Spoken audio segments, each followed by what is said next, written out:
கர்த்தருக்குள் மிகவும் பிரியமுள்ள அன்பின் நேயர்களே, இந்த நாளிலும் தேவ வசனத்தை கேட்கும்படியாக ஆவலோடு கர்த்தருடைய பாதத்திற்கு வந்திருக்கும் உங்களை நல் மீட்பராம் இயேசு கிறிஸ்துவின் இனிய நாமத்திலே வரவேற்பதில் நாங்கள் மகிழ்ச்சி அடைகிறோம். பாவிகளை நேசித்து பாவத்தை வெறுக்கிற தேவன் இந்த நாளிலும் நமக்கு என்ன கற்றுத்தர போகிறார் என்று பார்ப்போம். வாருங்கள் நிகழ்ச்சிக்குள்ளாக செல்வோம்.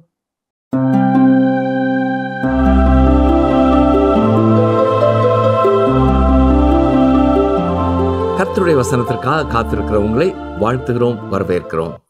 இன்று நாம் எசேக்கியேல் 7ஆம் அதிகாரத்தை கற்றுக்கொள்ளப் போகிறோம். இறுதியான எருசலேமின் அழிவை குறித்து இந்த தீர்க்க தரிசனம் தெளிவாய் கூறுகிறது. முழு இஸ்ரவேல் தேசத்திற்கும் எதிரான தேவனுடைய நியாய தீர்ப்பின் 2வது செய்தியை இங்கே நாம் பார்க்கிறோம்.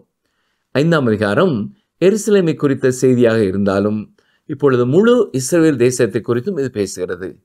இந்த காலகட்டத்திலே எருசலேம் இன்னும் அழிக்கப்படவில்லை. ஆனால் தேசத்திலிருந்து பெரும்பாலான குடிமக்கள் சிறையிருப்புக்குள்ளே சென்று விட்டார்கள். ஒரு சிலர் மட்டும் அங்கே இருக்கிறார்கள். இவ்வளவு நாள் ஏற்பட்ட துன்பங்கள் எதுவுமே அவர்களை தேவனை நோக்கி திருப்பவில்லை. கவனியங்கள், வாசிக்கிறேன். எசேக்கியேல் 7ஆம் அதிகாரம் 1ஆம் வசனம். பின்னும் கர்த்தருடைய வார்த்தை எனக்கு உண்டாகி அவர். எசேக்கியேலுக்கு தேவன் கூறும் செய்திகளை அவன் ஜனங்களுக்கு சொல்லிக் கொண்டிருக்கிறான். அவனுடைய முதல் செய்தியை 6ஆம் அதிகாரத்திலே நாம் வாசிக்கிறோம். இதே வார்த்தைகளுடனேயே அதுவும் ஆரம்பமானது. எசேக்கியேல் 7ஆம் அதிகாரம் 2ஆம் வசனம். மனுபுத்திரனே, இஸ்ரவேல் தேசத்தை குறித்து கர்த்தராகிய ஆண்டவர் சொல்லுகிறது என்னவென்றால், முடிவு வருகிறது. தேசத்தின் 4 முனைகளின் மேலும் முடிவு வருகிறது. தேவனுடைய நியாய தீர்ப்பு அந்த நிலப்பரப்பு முழுவதுமாய் வருகிறது. ஜனங்களையும் சேர்த்தே அது பாதிக்கும். இஸ்ரவேல் தேசம் என்றாலும் இஸ்ரவேல் ஜனங்கள் என்றாலும் வேத வசனத்தில் ஒன்றாகவே கருதப்படுகிறது. எசேக்கியேலின் இந்த செய்தியில் புதிய ஒரு கருத்து சேர்க்கப்பட்டிருக்கிறது. அதாவது எருசலேமின் அழிவை குறித்த இறுதியான செய்தி அது. தேவனுடைய வார்த்தைப்படி எருசலேம் முழுவதும் அழிக்கப்பட போகிறது. கவனியங்கள், எசேக்கியேல் 7ஆம் அதிகாரம் 3ஆம் வசனம். இப்பொழுதே உன்மேல் முடிவு வருகிறது. நான் என் கோபத்தை உன்மேல் வருவித்து உன் வழிகளுக்கு தக்கதாக உன்னை நியாயம் தீர்த்து உன் எல்லா அருவருப்புகளின் பலனையும் உன்மேல் வரப்பண்ணுவேன். இந்த செய்தி உன்னதமான எபிரேய செய்யுள் வடிவிலே அமைந்திருக்கிறது. டாக்டர் ஏசி கபிலியன் என்பவர் இந்த 3 வசனங்களையும் செய்யுள் வடிவிலே ஆங்கிலத்தில் எழுதியிருக்கிறார். அதை தமிழிலே நான் சொல்கிறேன். அதை நாம் மொழிபெயர்க்கும் பொழுது இவ்வாறு வாசிக்கலாம். யெகோவாவின் வார்த்தை எனக்கு உண்டாகி இஸ்ரவேல் தேசத்திற்கு கர்த்தர் சொல்லுகிறது, முடிவு வருகிறது, முடிவு. தேசத்தின் 4 மூலைகளுக்கும் முடிவு. இப்பொழுதே வருகிறது முடிவு. என் கோபத்தை உன்மேல் அனுப்பி உன் வழிகளுக்கு தக்கதாக உனக்கு நியாயம் தீர்த்து உன் எல்லா அருவருப்புகளையும் உன்மேல் வரப்பண்ணுவேன். இங்கே கர்த்தர் சொல்வது என்ன? உங்கள் வழிக்கு தக்கதாக உங்களை நான் நியாயம் தீர்க்கப் போகிறேன். அதாவது நியாய தீர்ப்பு அல்லது தண்டனை குற்றத்திற்கு பொருத்தமானது. நம்மை நாமே கேட்டு பார்க்க வேண்டிய ஒரு கேள்வி உண்டு பிரியமானவர்களே. நான் ஒரு கிறிஸ்தவனாய் இருந்தாலும் நான் போலியாய் இருப்பது எத்தனை பயங்கரமானது. நான் ஒரு திருச்சபையின் அங்கமாய் இருந்தும் இன்னும் ரட்சிக்கப்படாமல் இருப்பது எத்தனை பயங்கரமானது. நான் ஒழுங்காக ஆலயத்திற்கு வந்தாலும் கர்த்தரை இரட்சகராக இன்னமும் நான் அறிந்து கொள்ளவில்லை என்றால், ஆப்பிரிக்காவின் ஒரு மூலையிலே கடவுளை அறியாதவனாக ஏதோ ஒரு விக்கிரகத்தை வணங்கி கொண்டிருந்திருக்கலாமே. இப்படிப்பட்டவர்களை தேவன் என்ன செய்வார் என்பதை குறித்து நான் உங்களோடு விவாதிக்க விரும்பவில்லை. அவர்களை குறித்து அவர் ஒரு திட்டம் வைத்திருக்கிறார். ஆனால் திருச்சபையின் அங்கமாய் இருந்தும் இரட்சிப்பின் அனுபவத்தை பெற்றுக்கொள்ளாதவர்களை குறித்து நான் நிச்சயம் பேசுவேன். அன்று எசேக்கியேலும் அதைத்தான் செய்து கொண்டிருந்தார். அப்படிப்பட்ட ஒரு மனிதனுடைய பொறுப்பு மிக மிக அதிகமானது. ஏனென்றால் அவன் கர்த்தருடைய வார்த்தையை மீண்டும் மீண்டும் கேட்டுக்கொண்டே இருக்கிறான். ஆனால் தேவனுக்கு முதுகு காட்டுகிறான். ஒரு மனிதன் எவ்வளவு அதிகமாக கர்த்தருடைய வசனத்தை கேட்கிறானோ அவ்வளவு அதிகமாய் அதை மற்றவர்களுக்கும் கொடுக்க பொறுப்புள்ளவனாய் இருக்கிறான். எசேக்கியேல் 7ஆம் அதிகாரம் 4 முதல் 9 வரை உள்ள வசனங்களை பாருங்கள்.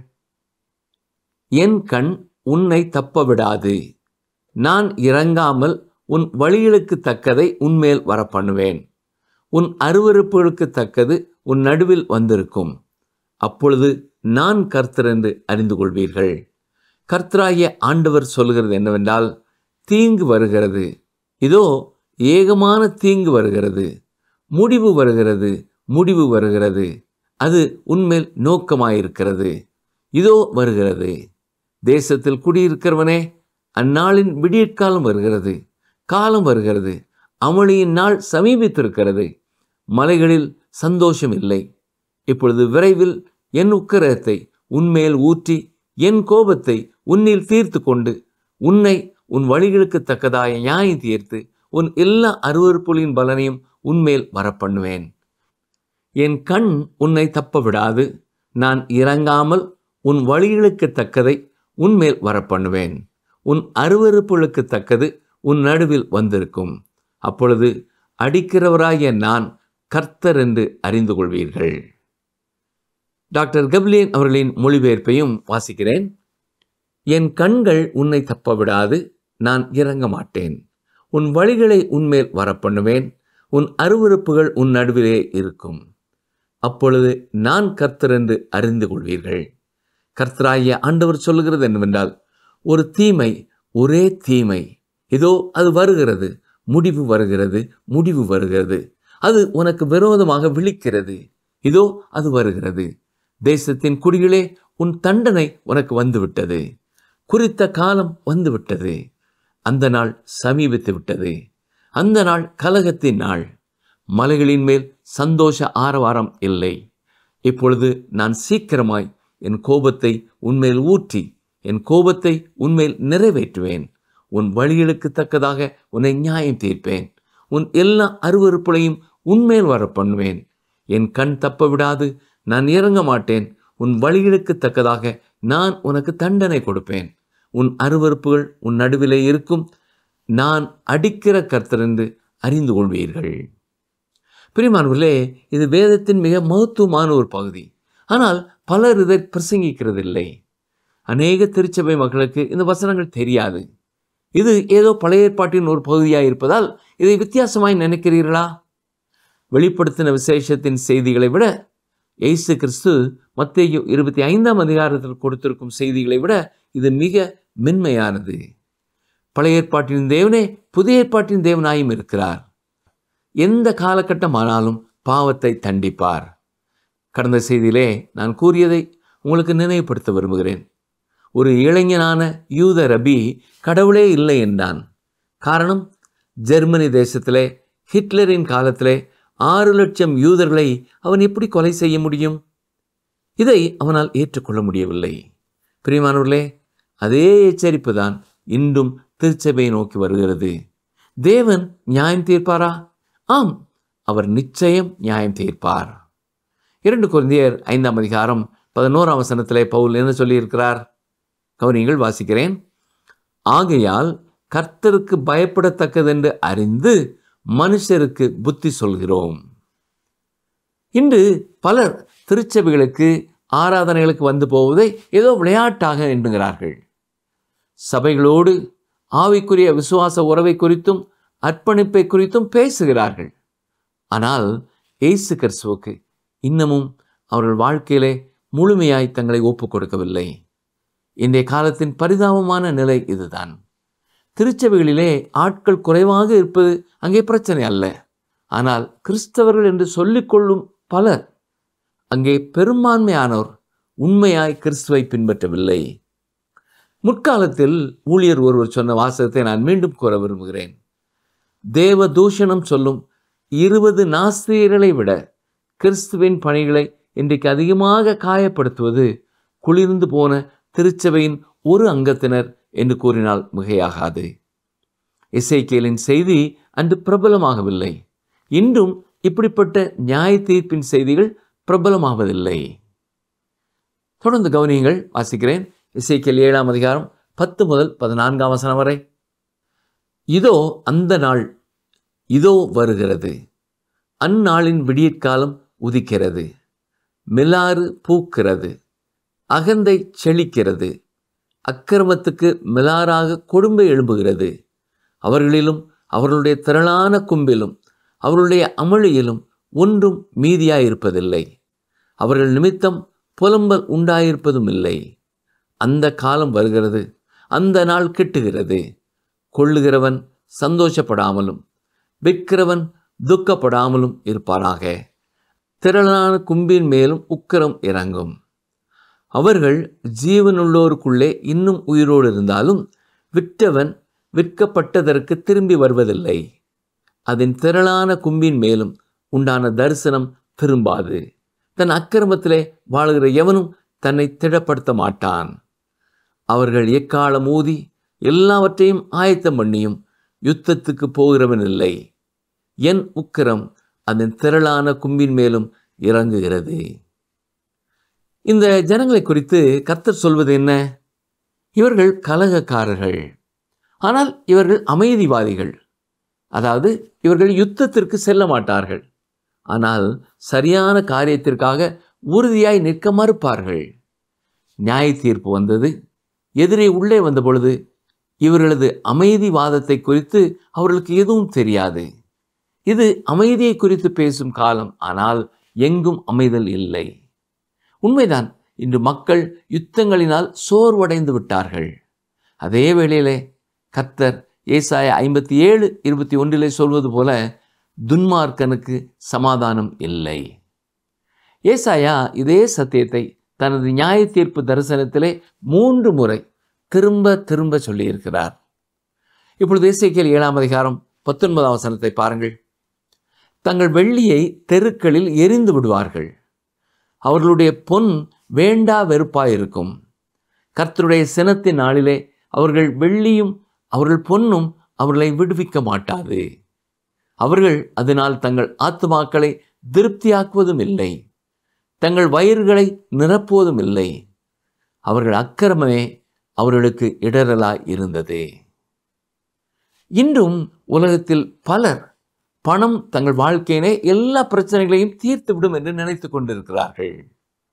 உலகெங்கிலும் சமாதானத்திற்காக கோடி கோடியாய் செலவு செய்யப்பட்டு கொண்டிருக்கிறது.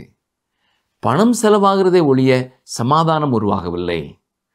அந்த இஸ்ரவேலரும் தங்கள் வெள்ளியும் பொன்னும் தங்களை காக்கும் என்று நினைத்து கொண்டிருந்தார்கள். ஆனால் அதை அவர்களே தெருவில் எரியும் நேரம் வரும். அவருடைய பொன்னே அவர்களுக்கு அருவருப்பாகிவிடும். அவர்கள் செல்வத்தால் ஆத்துமாவிலும் ஆறுதல் இல்லை, வயிறும் நிரம்ப போவதில்லை. அவர்கள் வேதனைகளுக்கெல்லாம் காரணம் அவர்கள் அக்கிரமங்களே. தொடர்ந்து வாசிக்கிறேன் பாருங்கள். எசேக்கியேல் 7:20 முதல் 22 வரை. அவருடைய சிங்காரத்தின் மகிமையை அகந்தைக்கென்று வைத்து அதிலே அருவருக்கப்படத்தக்கதும் சீயேன் திகழப்படத்தக்கதுமான காரியங்களில் விக்கிரகங்களை உண்டு பண்ணினார்கள். ஆகையால் நான் அவைகளை அவர்களுக்கு வேண்டா வெறுப்பாக்கி அதை அந்நியர் கையிலே கொள்ளையாகவும் பூமியில் துஷ்டர்களுக்கு சூறையாகவும் கொடுப்பேன். அவர்கள் அதை பரிசுத்த குலைச்சலாக்குவார்கள். என் முகத்தை அவர்களை விட்டு திருப்புவேன். அதனால் என் அந்தரங்க ஸ்தலத்தை பரிசுத்த குலைச்சலாக்குவார்கள். பரிகாரர் அதற்குள் பிரவேசித்து அதை பரிசுத்த குலைச்சலாக்குவார்கள். தேவனுடைய நியாய தீர்ப்பின் பயங்கரமான ஒரு காட்சி இது. வரும் காலங்களில் இந்த உலகத்திற்கு நடக்கப் போகிற இதைவிட பயங்கரமான ஒரு காட்சியை நீங்கள் வாசிக்க வேண்டும் என்றால் வெளிப்படுத்தின விசேஷம் 18-19 வாசித்து பாருங்கள். வியாபார ஸ்தலமான பாபிலோன் அழிக்கப்படுவதை குறித்து அங்கே விபரமாய் சொல்லப்பட்டிருக்கிறது. மனிதர்கள் நம்பிக்கை வைத்திருக்கிற அத்தனையும் ஒரு நாள் அழிக்கப்படும். எல்லாம் நன்றாக செல்லும் என்று ஒருவேளை அரசாங்கம் அறிவித்து கொண்டிருக்கலாம். ஆனால் அது அப்படி அல்ல பிரியமானவர்களே. அது அவர்களை ரட்சிக்காது. விடுதலையை அவர்கள் விரும்பும் பொழுது அது அவர்களை ரட்சிக்காது. எசேக்கியேல் 7:23-24 ஒரு சங்கிலியை பண்ணிவை, தேசம் நியாய தீர்ப்புக்குள்ளான இரத்த பழிகளால் நிறைந்திருக்கிறது, நகரம் கொடுமையால் நிறைந்திருக்கிறது. ஆகையால் புறஜாதிகளின் துஷ்டர்களை வரப்பண்ணுவேன், அவர்கள் இவர்களுடைய வீடுகளை சுதந்தரித்துக் கொள்வார்கள். பலவான்களின் பெருமையை ஒழிய பண்ணுவேன், அவர்கள் பரிசுத்த ஸ்தலங்கள் பரிசுத்த குலைச்சலாகும். சரி, இங்கே சொல்லப்பட்டிருப்பது என்ன? ஒரு சங்கிலியை உண்டு பண்ணு, தேசம் இரத்த பழிகளினால் நிறைந்திருக்கிறது. தேசம் கொடுமையினால் நிறைந்திருக்கிறது. எனவே கேடான தேசங்களை நான் வர பண்ணுவேன். அவர்கள் உங்கள் வீடுகளை எடுத்துக்கொள்வார்கள். பெருமை உள்ளவர்களின் பெருமையை ஒழிய பண்ணுவேன். பரிசுத்த ஸ்தலம் பாழாக்கப்படும். தேசம் இரத்த பலிகளினாலும் கொடுமையினாலும் நிறைந்திருக்கிறது. பிரியமானவர்களே, இது இன்றும் எவ்வளவு உண்மையாக இருக்கிறது இல்லையா? ஒவ்வொரு நாள் செய்தித்தாளை நாம் திறக்கும் பொழுதும், ஒவ்வொரு நாள் செய்திகளை நாம் கேட்கும் பொழுதும் இது அத்தனையும் இன்றும் உண்மையானதாக இருக்கிறது. இன்று பலர் ரஷ்யாவால் அமெரிக்காவை அழிக்க முடியாது என்று நினைத்து கொண்டிருக்கிறார்கள். இந்த எண்ணம் எங்கிருந்து வந்தது? அன்று தேவன் கடவுளை அறியாத ஜனக்கூட்டமான பாபிலோனை கொண்டுதான் தன் சொந்த ஜனங்களை அழித்தார். இன்று பல திருச்சபைகள் நாங்கள் அநேக ஊழியக்காரர்களை அனுப்பி கொண்டு இருக்கிறோம், நாங்கள் கடவுளை நேசிப்பவர்கள் என்று ஒருவேளை சொல்லலாம். பிரியமானவர்களே, தேசத்திலும் கொடுமை நிறைந்திருக்கிறது. ஒரு தேசமோ திருச்சபையோ கடவுளுக்கு பயப்படும் பயமில்லாமல் செல்லும் பொழுது தேவன் அதை ஆசீர்வதிக்க முடியாது. அன்று எசேக்கியேலின் செய்தியை கேட்க மக்களுக்கு மனதில்லை. அவர்கள் யோவான் 14ஆம் அதிகாரத்தை தான் வாசிக்க விரும்பினார்கள். வேதத்தில் எந்த ஒரு அதிகாரமும் மற்றொரு அதிகாரத்தை விட முக்கியம் என்று கூற முடியாது. யோவான் 14ஆம் அதிகாரத்திற்கு எவ்வளவு முக்கியத்துவம் கொடுக்கிறோமோ அதே அளவு முக்கியத்துவம் எசேக்கியேல் 7ஆம் அதிகாரத்திற்கும் நாம் கொடுக்க வேண்டும். நிகழ்ச்சியை கவனித்து கேட்டுக்கொண்டிருக்கிற எனக்கு அருமையான சகோதரனே, அருமையான சகோதரியே, அன்று ஜனங்கள் ஏற்கனவே பாடுகளின் மத்தியிலே, வேதனைகளின் மத்தியிலே இருந்தாலும் கர்த்தருடைய வார்த்தையை கேட்க அவர்களுக்கு விருப்பமில்லை. அவர்கள் அன்று கர்த்தருடைய வார்த்தையை கவனமாய் கவனித்திருப்பார்கள் என்றால் அதன் மூலமாக தேவன் கொடுக்கும் ஆறுதலையும் அதே நேரம் தேவன் கொடுக்கும் எச்சரிப்பையும் அவர்கள் பெற்று மனம் திரும்பியிருப்பார்கள். நம்முடைய வாழ்க்கையின் சூழ்நிலைகள் எதுவாக இருந்தாலும் வேதத்தின் எல்லா பகுதிகளுக்குள்ளும் நாம் முக்கியத்துவம் கொடுத்து கவனமாய் வேதத்தை கற்றுக்கொள்வோம். நம்முடைய பாவங்களை குறித்தும் தேவனை துக்கப்படுத்தும் செயல்களை குறித்தும் தேவன் நம்மிடத்தில் பேசும் பொழுது நாம் உணர்வடைந்து மனம் திரும்பி மன்னிப்பை பெற்றுக்கொள்வோம். இல்லை, நான் கவனிக்கப் போவதில்லை என்று கூறிக்கொண்டே இருப்போம் என்றால் தேவனுடைய நியாய தீர்ப்பு நம்முடைய வாழ்க்கையிலேயும் தவிர்க்கப்பட முடியாததாகிவிடும். இதை நாம் யாரும் மறுக்க முடியாது. நம்முடைய செல்வமோ அல்லது இந்த உலகத்தின் வேறு எந்த ஒரு காரியமோ அன்று நம்மை பாதுகாக்க முடியாது. அன்று எசேக்கியேலின் மூலமாய் தேவன் ஜனங்களோடு பேச விரும்பினார். இன்றும் பரிசுத்த வேத வசனங்கள் மூலமாய் நம்மோடு பேச விரும்புகிறார். நம்முடைய வேதத்தில் உள்ள அதிசயங்களை நாங்கள் பார்க்கும்படி எங்கள் இருதயத்தின் கண்களை திறந்தருளும் என்ற உண்மையான ஜெபத்தோடு அனுதினமும் கர்த்தருடைய வசனத்தை நாம் படிக்கும் பொழுது நாம் நடக்க வேண்டிய வழியை நமக்கு காட்டுவார். நம்முடைய துக்கங்களிலே நமக்கு ஆறுதல் தருவார். அது மட்டுமல்ல, நாம் நிரந்தரமாய் அழிக்கப்படாதபடி நமக்கு எச்சரிப்பின் சத்தத்தையும் கொடுக்கிறார். இன்று அவருடைய சத்தத்தை நாம் கேட்போம் என்றால் அவர் நம்மோடு பேசும் காரியத்தை குறித்து நாமும் அவரோடு பேசி நமது வாழ்க்கையை சரி செய்து கொள்வோமா? ஜெபம் செய்வோம். எங்களை எதையுமாய் நேசிக்கிற எங்கள் அன்பின் ஆண்டவரே, இந்த நாளிலேயும் இஸ்ரவேல் ஜனங்களுக்கு நீர் கொடுத்த கடைசி எச்சரிப்பின் சத்தத்தை நாங்களும் கேட்டோம் ஐயா. இந்த உலகத்திலே எங்களுக்கு இருக்கிற இந்த ஆசீர்வாதங்களும் எங்களை காத்து கொள்ளாது, எங்களுக்கு பாதுகாவல் அல்ல என்பதை எங்களுக்கு உணர்த்தியதற்காக உமக்கு நன்றி செலுத்துகிறோம். நீர் எங்களுக்கு தந்திருக்கிற திருச்சபைகளுக்காக, ஆராதனை வேலைகளுக்காக உமக்கு நன்றி செலுத்துகிறோம். வேத வசனத்திற்காக உமக்கு ஸ்தோத்திரம் செலுத்துகிறோம். ஆண்டவரே, இதை கேட்டுக்கொண்டிருக்கிற நாங்கள் ஒவ்வொருவரும் நீர் விரும்புகிற காரியங்களை உணர்ந்து மனம் திரும்ப வேண்டிய காரியங்களிலே மனம் திரும்பி பூரணமாய் உம்மை பின்பற்ற வேண்டிய காரியங்களிலே உம்மை பின்பற்ற நீரே எங்களுக்கு உதவி செய்ய வேண்டும் என்று சொல்லி நாங்கள் ஜெபிக்கிறோம். ஆண்டவரே, நாங்கள் துணிகரமாய் தொடர்ந்து பாவத்திலே நிலைத்திருக்காதபடி உம்முடைய பரிசுத்த ஆவியானவர் எங்களோடு இடைபடுவாராக. திட்டவட்டமான தீர்மானங்களை எடுத்து உம்முடைய சித்தத்தை நிறைவேற்ற எங்களை அர்ப்பணிக்க உதவி செய்தல்லும். இந்த நிகழ்ச்சிகளை கேட்கிற ஒவ்வொரு குடும்பங்களையும் ஆசீர்வதித்தல்லும். அந்த குடும்பங்களின் தேவைகளை கர்த்தர் சந்தித்தல்லும். வேலை இல்லாத குடும்பத்தின் பிள்ளைகளுக்கு வேலை வாய்ப்பை கர்த்தர் கட்டளையிட வேண்டும் என்று சொல்லி நாங்கள் ஜெபிக்கிறோம். ஆண்டவரே, திருமணமாகாத பிள்ளைகளுக்கு திருமண வாழ்க்கையிலே ஏற்ற வாழ்க்கை துணையை கர்த்தர் கொடுக்க வேண்டும் என்று சொல்லி நாங்கள் ஜெபிக்கிறோம்.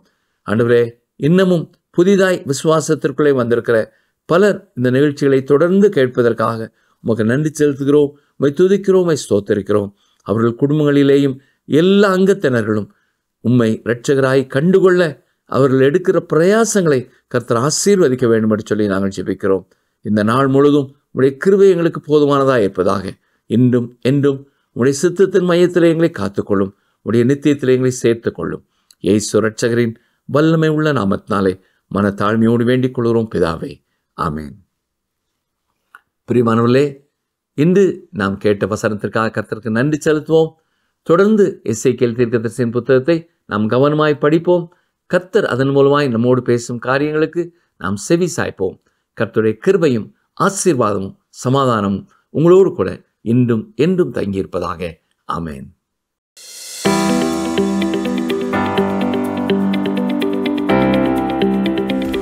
எது பூத்து எது செழிக்கிறது?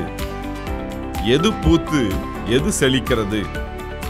ஆப்ஷன் ஏ பாவம், பெருமை. ஆப்ஷன் பி அன்பு, ஆசீர்வாதம். ஆப்ஷன் சி மிலாறு, அகந்தை. இன்றைய கேள்விக்கான சரியான பதிலை 9962032803 என்ற எண்ணிற்கு வாட்ஸ்அப் மூலம் அனுப்புங்கள். அன்பு நேயர்களே, இன்றைய நாள் நிகழ்ச்சி உங்கள் ஆத்துமாவிற்கு பிரயோஜனமாக இருந்திருக்கும் என்று நம்புகிறோம். பரிசுத்த ஆவியானவர் மூலமாக நம்மோடு இடை கொண்டிருக்கும் தேவன் நம்மை தேற்றுவது மட்டுமல்லாமல் அவ்வப்போது நம்மை கண்டித்து உணர்த்துகிறவராகவும் இருக்கிறார். நீதிபரராகிய தேவன் இஸ்ரேல் மக்கள் விதைத்ததை அறுக்க செய்வேன் என்று தீர்க்கதரிசிகள் மூலமாக எச்சரிப்பு செய்திகள் கொடுத்து கொண்டிருக்கிறார். எசேக்கியேல் மூலம் அதை தான் சொல்லுகிறார். அழிவு நிச்சயம் உண்டு என்று சொல்லி நாம் நம்மை சுய பரிசோதனை செய்வது அவசியமாய் இருக்கிறது. தேவனுக்கு பிரியம் அல்லாத பாவங்கள் நம்மில் உண்டு என்றால் நாம் அவற்றை அறிக்கை செய்து விட்டுவிட்டு மனம் திரும்பி தேவனோடு கூட சேர்வது அவசியம். அடிக்கடி கடிந்து கொள்ளப்பட்டும் நம் இருதயத்தையும் நம்முடைய பிடரையும் கடினப்படுத்தாமல் இருப்போமாக. தேவனுக்கு பிரியமில்லாத அனைத்து விக்கிரகங்களையும் நம்முடைய வாழ்க்கையை விட்டு தவிர்ப்போமாக. இந்த நிகழ்ச்சி உங்களுக்கு பிடிச்சிருக்கா? அப்ப இப்பவே மிஸ்டர் கால் கொடுங்க. பரிசு வெல்றது நீங்களாவும் இருக்கலாம்.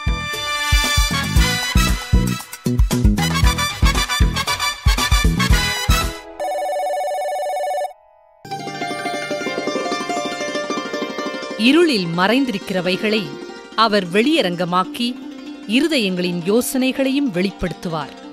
அப்பொழுது அவனவனுக்குரிய புகழ்ச்சி தேவனால் உண்டாகும்.